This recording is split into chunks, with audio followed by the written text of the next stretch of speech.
Dating can be challenging for shy individuals, especially when the fear of rejection looms. If you have a crush but struggle to express your feelings, consider starting with subtle hints, like complimenting him or suggesting shared activities, such as being lab partners or inviting him to a game. Texting can be a great way to communicate without the pressure of face-to-face interaction.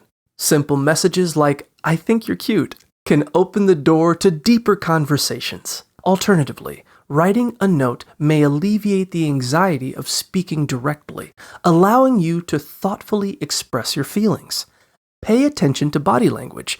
Eye contact can signal interest, and sending small gifts as a secret admirer can also convey your affection. Ultimately, if you feel ready, find a quiet moment to tell him directly that you like him, gauging his reactions along the way.